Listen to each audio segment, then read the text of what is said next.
Hey, what's up everyone? This is Dan the Movie Man with another big show for you today.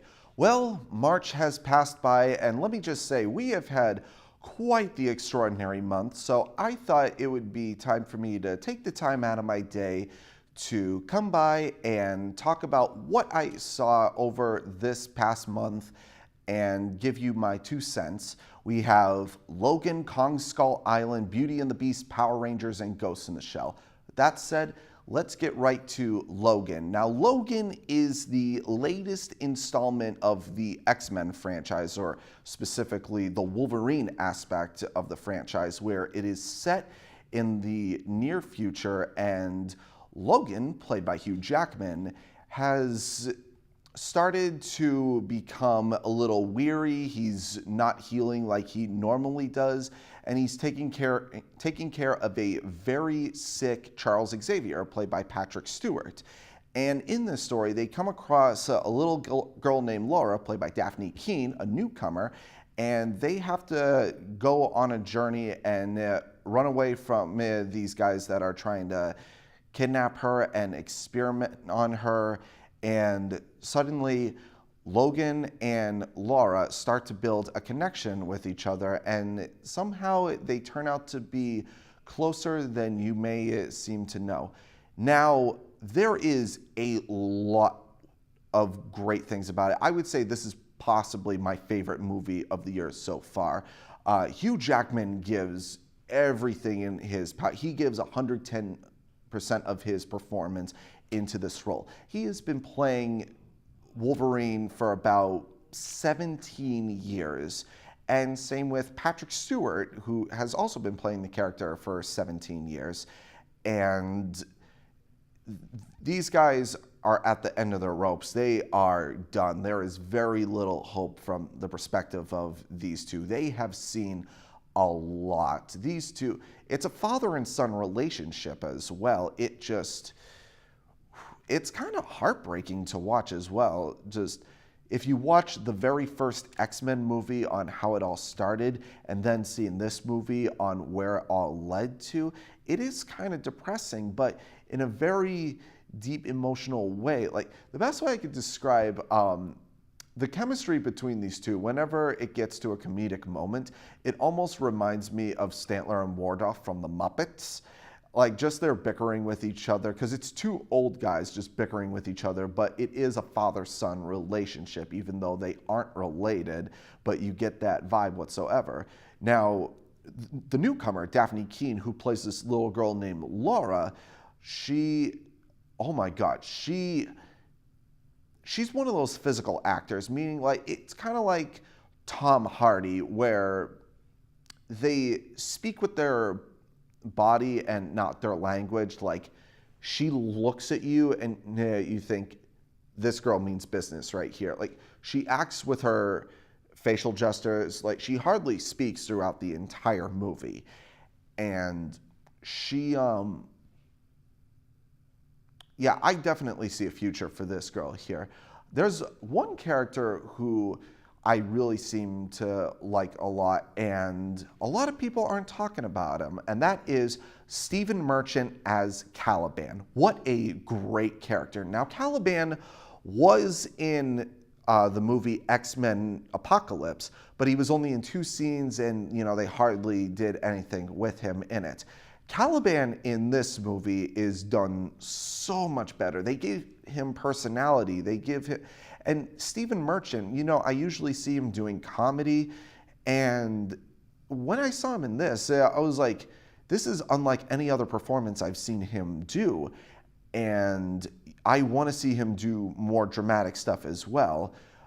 We also have our villain, Donald Pierce, played by Boyd Holbrook from Narcos, and a lot of people were like, I'm not too keen on this guy. He just seems not that interesting or not too much of the main focus. Well, yeah, the villains are not the main focus in that. They are a flaw in Logan, Charles, and Laura's path. But for the most part, I thought he did a pretty solid job. He was menacing. He was fun to watch on screen.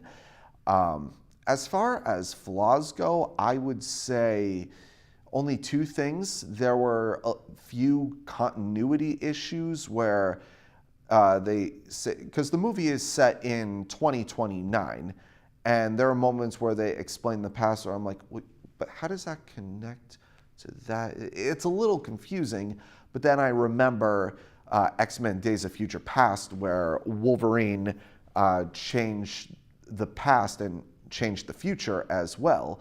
So I don't know if that ripple sort of changed anything or if this is an alternate timeline on what could have happened.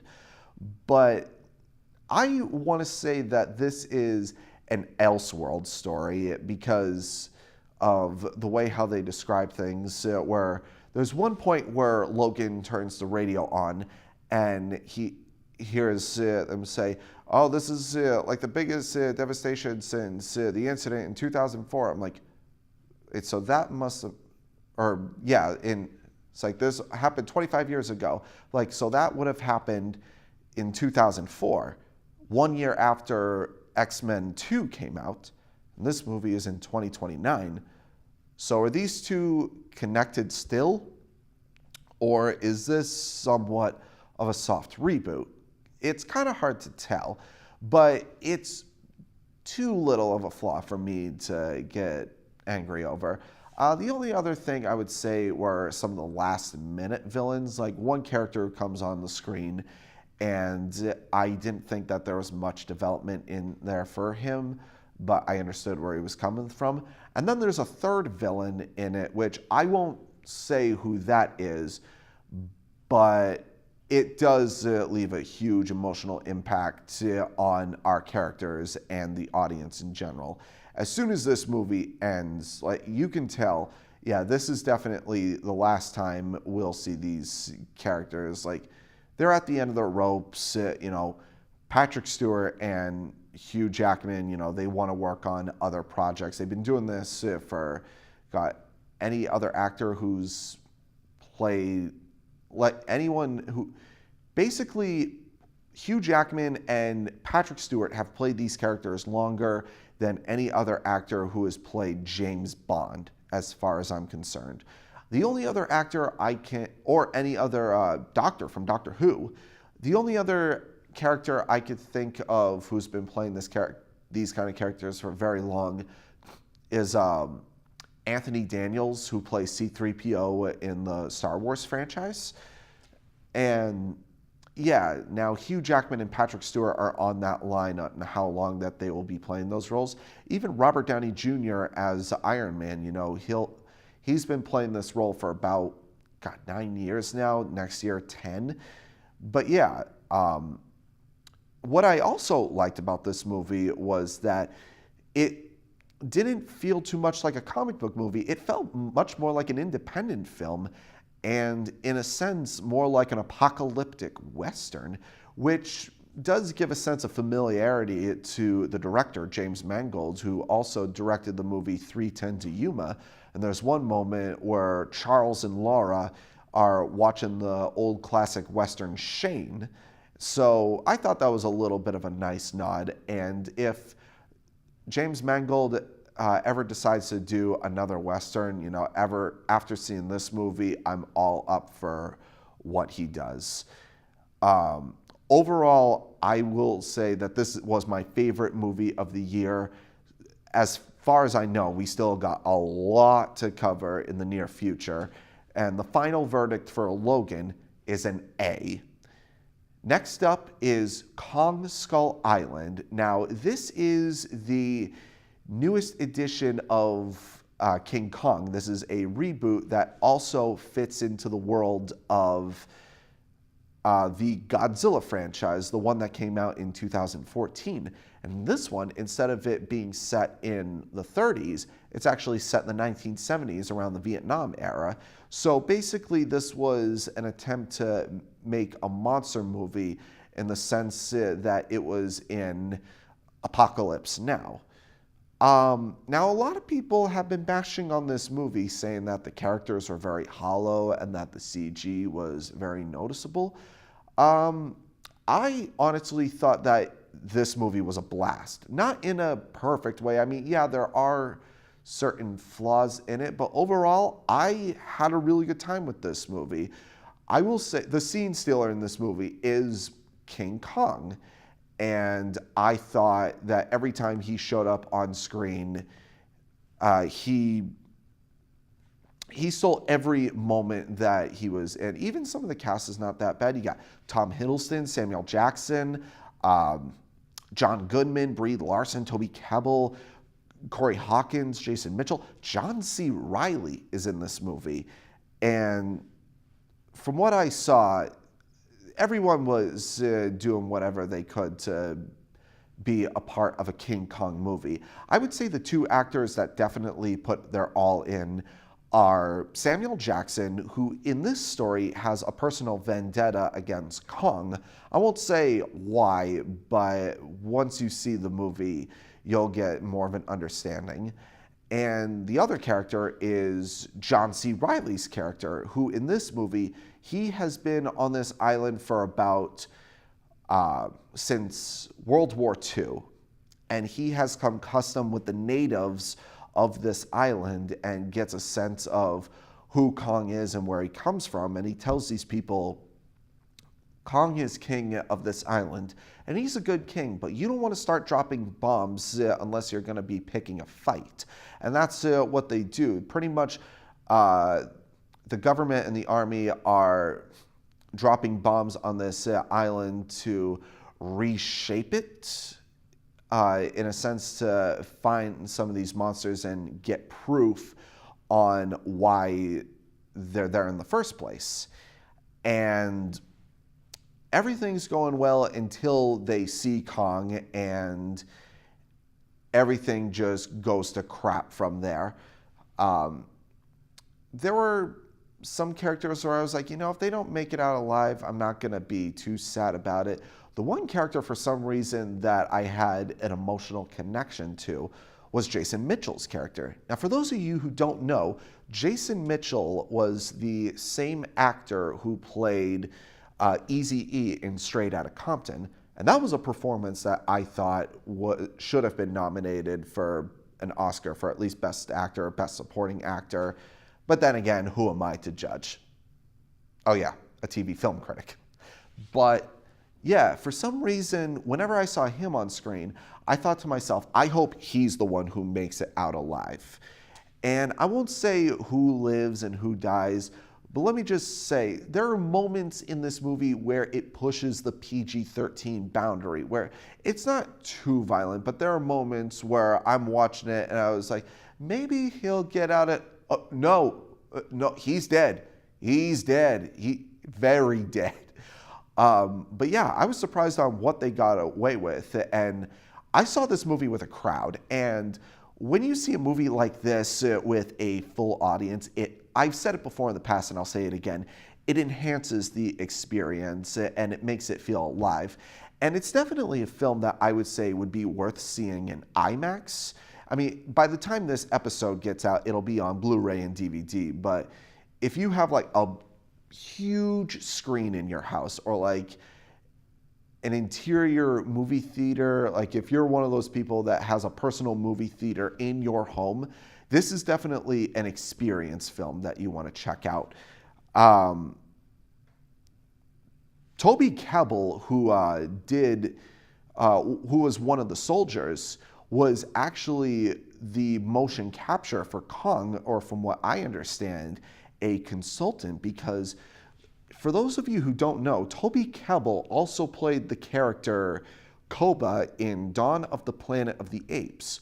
So with his experience for the motion capture work in that movie, it makes sense for him to come back and help out with this. And from what I saw, I thought he did an outstanding job as Kong, as his character. His character, he writes letters to his son. So that was something that, you can hold on to and you're like, okay, there's a bit of humanity in this character.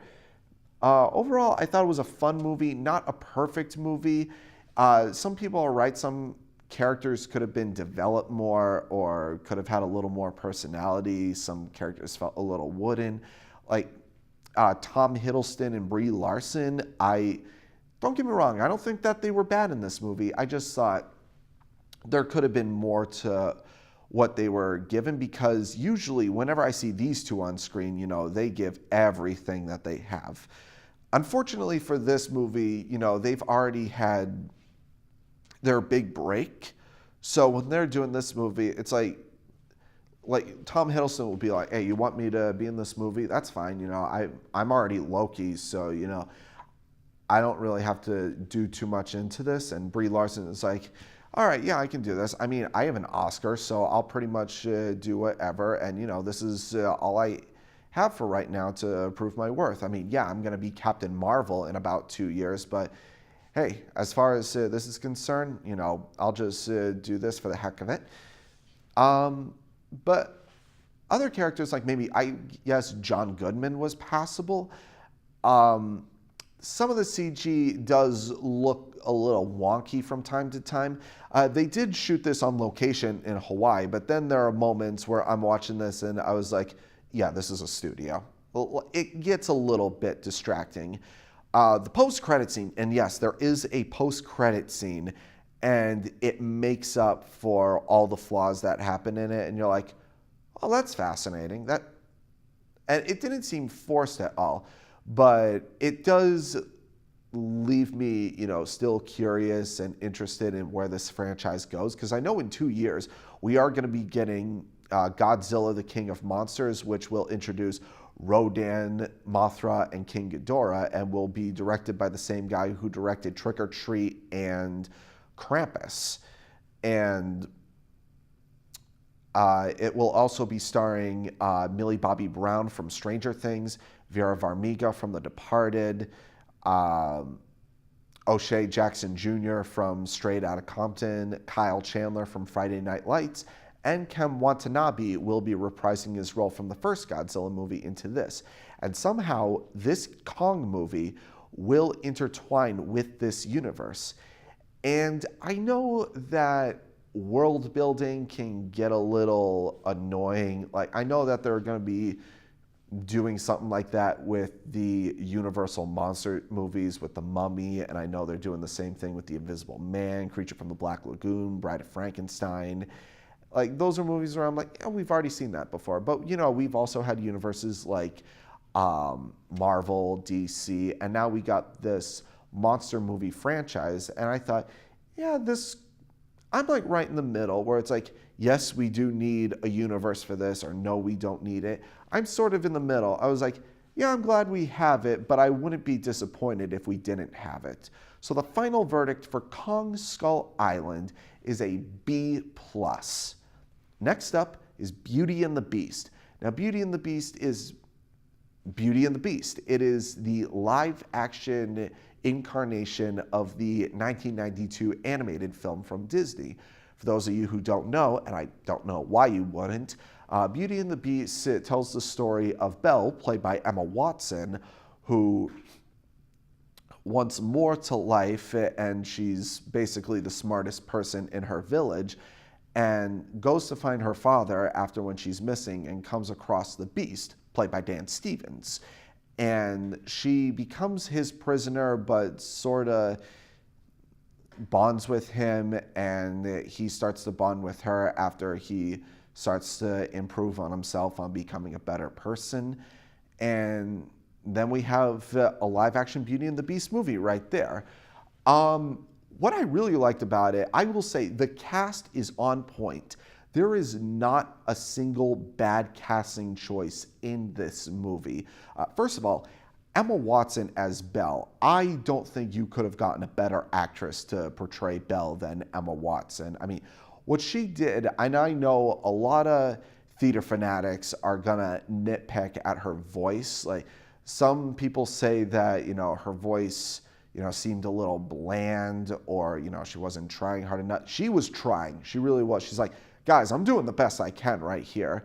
I guess what people may have thought was that she kind of seemed a little bit too much like the animated version, where it was too much of her voice and not her own. But I think that was always the intention. Dan Stevens as the Beast is fantastic. And this is And I mean that in the way of his performance. Like, the way how I see the Beast, it's like, what I really liked about the Beast was his performance. And I would say this is one of the aspects that I actually like more than the animated one, where the reason why I say that is because in the animated version, the Beast was, yeah, a beast, and he was more of a monster. In this movie, he has more humanity to him and is a little more tamed. But I guess that makes sense in the way, because in the animated version, he's turned into a beast when he's a child, and he grows up like that, which would make sense. In the newer version, he's a full-grown adult, like somewhere in his 20s, and that's when he turns into the Beast. So he's only been the Beast for a few years instead of being the Beast for more than half his life. So that would explain why there's a little more humanity in this character than is usually given. Even the supporting cast is fantastic as well. You got Ewan McGregor as Lumiere, Ian McKellen as Cogsworth, Emma Thompson as Mrs. Potts, Stanley Tucci as the piano, even Kevin Kline as Maurice, who I thought did a fantastic job. His chemistry between him and Belle, I thought, was on point. I was like, these two, this is definitely a father-son, father-daughter relationship that really works well. You would get the sense that these two have worked together in the past or know each other in real life.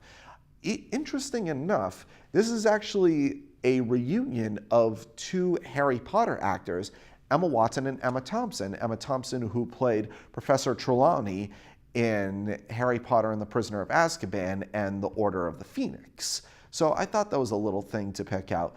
Now, here comes the aspect where I thought was going to be the worst part, but it turned out to be the best part of the movie. Luke Evans as Gaston. I loved him as Gaston. He got all the traits down. Now, when I first heard that Luke Evans was going to be Gaston, I was a bit worried because usually Luke Evans plays a lot of dark, brooding characters with little to no personality. In this movie, I've never seen him happier than any other performance that he has done.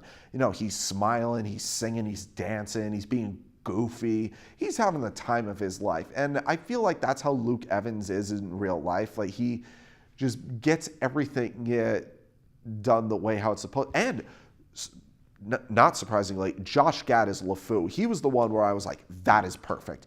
Josh Gad as LeFou is probably the best casting choice in this. And interesting enough, LeFou in this movie is the very first live-action openly gay Disney character. And when I heard about that, I was up for that. But, you know, there were people who were like, oh, why change that? Why change that? I'm like, guys, there's some stuff that you have to change. And the aspect that I get to that, the movie is not, it's not a perfect movie, but it is a perfect adaptation.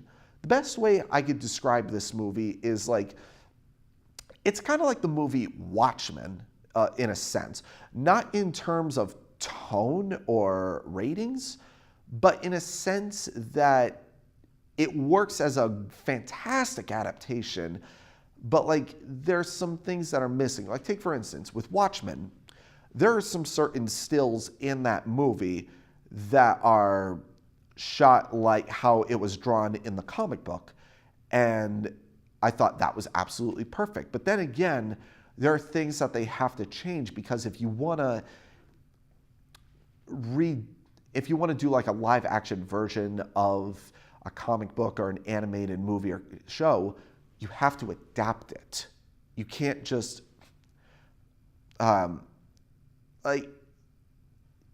you can't have it be frame by frame all the time, because if you do, then where's the originality?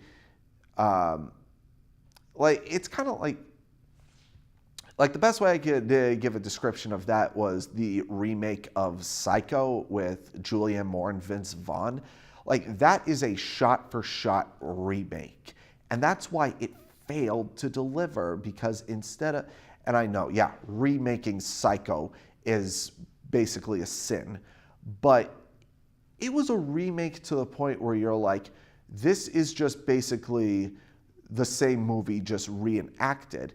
And you can't do that with a remake. You have to do your own interpretation of it because it's basically just copy and paste if you don't. And that's how that movie fails. With Beauty and the Beast, however, there are moments where you're like, that is straight out of the cartoon. That definitely. But then there are scenes where you're like, okay, then they had to change some stuff a bit up to make it feel like its own thing. Like, for example, the ballroom dance scene, that's straight out of the animated film. Like, when they started doing that, I was like, that is beautiful. That is absolutely gorgeous. As far as other flaws with that, I would say the CG is a little bit too noticeable. Like, Dan Stevens as the Beast, whenever it's a close-up of him and he's moving slowly, he looks real. But whenever he's moving at a fast pace and when he's talking like this at a wide angle, it gets a little bit noticeable. But it's forgivable that way.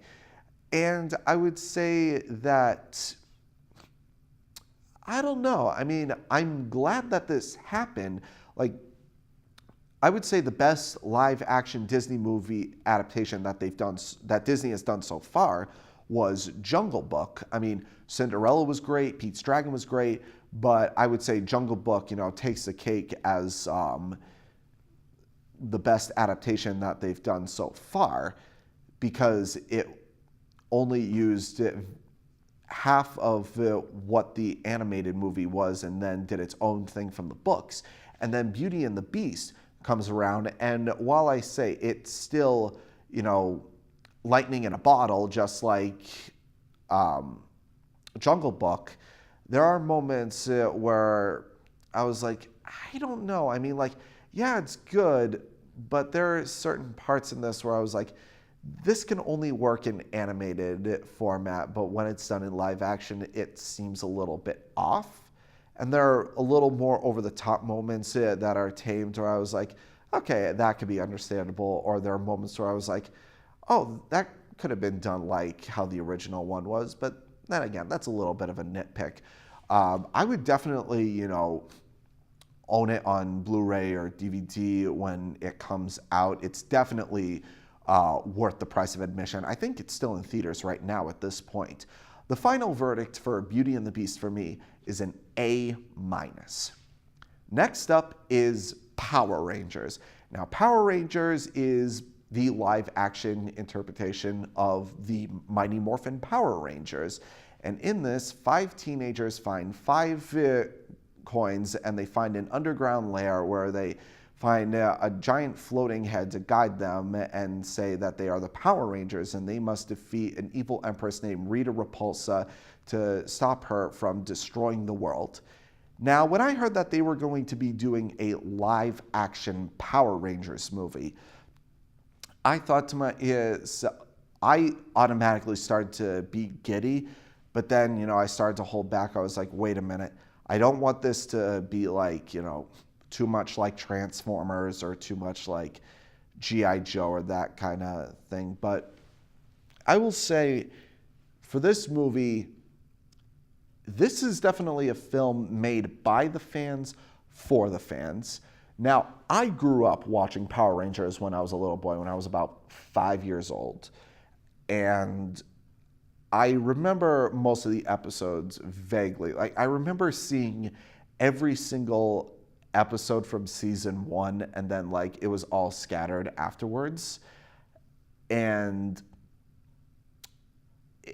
when I saw this movie, it just, reminded me of those good old days. Like, first of all, one of the things I really liked about it was the cast. The actors who play the Rangers, most of them, it may be their first movie. They've maybe done short films in the past, but their chemistry is on point. Especially the one who I thought did the best job was R.J. Cyler as Billy, the Blue Ranger. Interesting fact about that, and I'll get to that in a minute, but some of the other supporting characters, you have Rita Repulsa being played by Elizabeth Banks. And when I heard that Elizabeth Banks was going to be put in this movie as Rita Repulsa, I thought to myself, I would have never thought of that in a million years, but it works so perfectly. Kind of the same way how I felt that J.K. Simmons was going to be playing Jim Gordon in the Justice League movie and future Batman movies. Bill Hader plays Alpha 5. Alpha 5 was basically a more whiny C-3PO in the original show. However, in this movie, Bill Hader brings his wit and charisma to bring this character alive, and was probably one of the best parts about this movie, because every time he's on screen, I thought to myself, you know what, I think I like Alpha more than I did before in the past. And then you have Zordon, who's portrayed in this movie by Bryan Cranston. And interesting enough, when I mentioned that earlier, Bryan Cranston was actually, before he became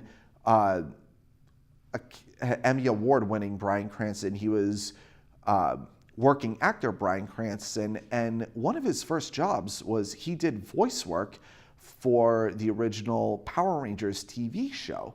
And he voiced two monsters, one which was called the Snizzard and one which was called the Twin Man. And if you find that episode on Netflix, or if you find it online by any chance, it's glorious to watch. And interesting enough, Billy, the Blue Ranger, his full name is Billy Cranston. And the reason why he's called that from the TV show was because the name was inspired by Bryan Cranston. So technically, Bryan Cranston is the one original actor from the TV series to come into this movie, along with two cameos near the third act, which I won't say who it is, but as soon as I saw who they were, the glee on my face, priceless. As far as flaws with this movie goes, two things. One, some of the designs for certain things, not, and it's only for one design. The Rangers, they look great. Rita looks great. Zordon looks great. Alpha looks great. I didn't mind the design of the putties, and I didn't mind the design of the Megazord, though there could have been a little more color to when it was formed, but, you know, that's just me. The one issue I have is Goldar. Now, for those of you who don't know, Goldar was a standout villain from the original TV show, and he was basically this gold-armored winged monkey wolf creature, but in this movie they make him like a gold walking blob that just terrorizes the town. I mean, when I saw the action figure for that, I was like, that looks bogus. That looks nothing like gold. It looks like if someone took an action figure of Goldar and put it in the microwave for about 30 seconds. That's what Goldar looks like in this movie. And I was like, I mean, in motion, it looks fine. But like when you see like him standing still or the action figure of it, it just looks like garbage. And for this movie, I was like, all right, I'm going to I didn't like it, but I'm going to let it go. Don't do that with Lord Zedd in future sequels, which from what I heard, they want to make... Haim Saban, the creator of Mighty Morphin Power Rangers, wants to make a 6-movie story arc. And from what I've seen, I would love to see 6 movies out of this. I really like the characters between, let's see, Dacre Montgomery as Jason, Naomi Scott as Kimberly, and RJ Kyler as Billy. They were the 3 standouts in this movie. They are the 3 main focuses. And then you have the 2 other ones, Zach, played by Ludi Lin, and Trini, played by Becky G. And they're in the movie, but they're more of the supporting side, which is kind of a shame because Zach was always one of my favorite characters in the show. And people would complain saying for this, well, you know, they're not the right skin tone or right sexual identity for this, where I'm like, there are a few things that they do change. For example, Billy is African American, where in the show he was white. Zach in the movie is Asian, where in the show he was black. And for Trini, in the movie, she's Latina, where in the original show she was Asian. And one of the things that they actually changed was that Trini is actually bi, or she's a lesbian in the movie, which I thought was a very fascinating take, which would make her, just like LeFou being the first openly gay live-action Disney character, I would say Trini in this Power Rangers movie is the very first openly gay superhero in a live-action film. And same with Billy. There's one moment where he's talking with Jason, and he tells him, because you see him like organizing pencils at one point in the beginning, and at first you think, oh, he's OCD. Okay. And then you start to know a little more about him, like, there's something a little more. And then he tells Jason, and he's like, oh, yeah, I'm on the spectrum. And I thought, oh my God, Billy has autism. And that really struck to me, to the fact that this is also probably the first movie where they have an autistic superhero. And I really like that it wasn't too much of a main focus in that, but it's basically become the norm and not looked at something that's rare. So when people bring that up in a movie, people are just seeing like, oh yeah, it's this normal thing, you know. No. Anyway, it's like we got to fight Rita over there, who has a giant monster destroying the city. We got to get the Zords out to go stop them. But yeah, I really enjoyed this book. Like, best way I could describe it, it's one part Breakfast Club, it's one part Chronicle, it's one part Transformers, and it's one part Pacific Rim. They got the chemistry of the Breakfast Club cast. There's a little bit of a Chronicle vibe to it. When it comes to the Zords, it gets a little Transformers-y, and when it comes to them fighting Goldar and Rita, it sort of becomes a little like Pacific Rim. And that's a good combination, because the best way, there's a YouTuber that I follow, his name is Jeremy Johns, and he basically said that if they want to do a live-action Power Rangers movie, it basically has to be a combination between Pacific Rim and X-Men. And that's kind of what I got the vibe from it. Less on the X-Men factor, but more on the Pacific Rim aspect. And I'm glad that they decided to point that out. If you're a die-hard Power Rangers fan and you're going to see this movie, you're going to be in heaven. But if you're just going into this as like a film, you may be put off a little bit. The only other flaw I could think of was some of the dialogue, you know, is not too great. But then again, it's Power Rangers. But then again, there's a time and place for that. So maybe if we ever get a sequel, some of the dialogue can be improved. And the other one, a little too much product placement. I won't say what the product placement is, because I don't even know if we could even say it on here. But when you see the movie, you'll know what I'm talking about. The final verdict for the Power Rangers movie is a A-. Lastly is Ghost in the Shell.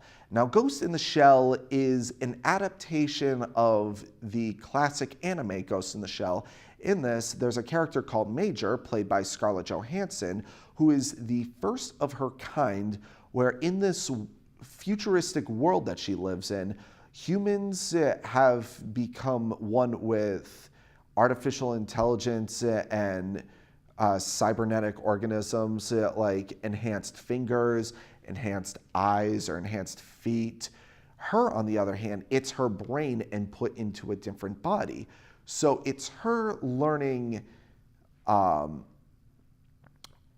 humanity in the way of a new body and getting the experience of where everyone else is coming from. Now, when I heard that this movie was coming out, I was cautiously optimistic, because whenever it comes to Hollywood adapting anime projects, it doesn't work out well. For example, Speed Racer, Last Airbender, and Dragon Ball Evolution. But luckily, this movie steers away from that. And it doesn't follow those tropes. I mean, it's not a perfect movie, but I will say that here's the thing. The first two acts of this movie, when you get a sense of what this world is and who some of these characters are, it's very fascinating. And the second act, when she gets to the mission and finds out who this main villain is, that's when you're like, oh, this is starting to become fascinating. And then the third act, I was like, I'm starting to lose interest. I mean, don't get me wrong, it is a gorgeous film. The guy who directed this movie also did Snow White and the Huntsman. And this is I believe, his second directorial debut. And I'm curious to see what he does in the future. And also, Scarlett Johansson as the Major, I thought she was fine. I mean, there are a lot of times where I'm like, oh, only that character could play that character. I felt like anyone could have played the Major, like either Scarlett Johansson, or if they got someone like Charlize Theron or Rooney Mara. I thought she was fine.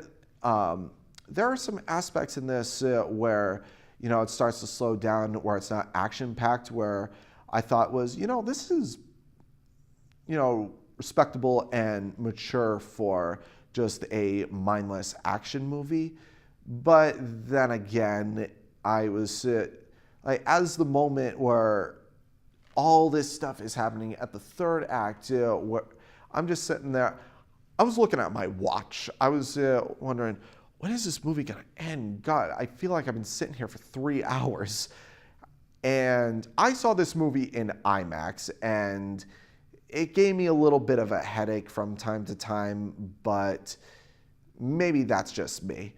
The villain in it, I will say, it's a very fascinating villain where most of his body is cybernetic enhancements, and he sort of tweaks where he's like, I've been looking for you. And I was like, that's a really cool effect, what they did. And then another villain comes along. I was like, that's not so interesting. And I know that, I saw the original film, and the original film is a masterpiece. And this, I would say, what it gets right, it gets right. What it gets wrong, it gets wrong. Like, it's not a full adaptation of the original one. Like, part of it is an adaptation of the original movie, and the other half is taken from like the sequel or aspects of the TV series or other future sequels. But what it gets right, it gets very right. There are moments in the movie where I was like, that is straight from the cartoon. Just like Beauty and the Beast, where you're like, that is, wow. Like, and the effects for that, the effects go on and off. Like, there are times where you're like, that looks insanely beautiful. And there are times where you're like, that looks not great. That looks like basically Spider-Man 1 effects, where it kind of looks like a video game. And that's really distracting, where you use most of your budget for these kind of effects, and then you have very little on what you could afford, where you're like, you know what, that could have been executed better. Now, don't get me wrong, it's not a great movie. I mean, it's not a bad movie whatsoever. It's just, I'm glad I saw it, and I feel like, if anyone were to take notes, if anyone wanted to do an adaptation of an anime film, just do what this movie did, just with better writing and a few characters with more personality. I keep hearing that they're gonna do a live adaptation of Akira or Cowboy Bebop. I know they're doing a Full Metal Alchemist movie. Lionsgate is in talks to do a Naruto movie, or someone doing Attack on Titan. But one of the rumors I heard was the Akira movie being directed by Jordan Peele, who recently did Get Out, which I highly recommend, by the way. That's for another time, though.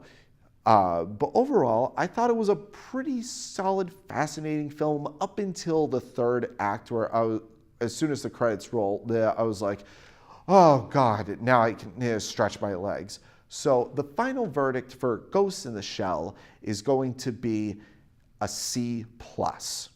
Well, that's it for today. I hope you enjoyed my review of my March Madness recap. I hope you guys get a chance to see all these movies and tell me, if you ever see me in public, what you think of them, and we can have a discussion.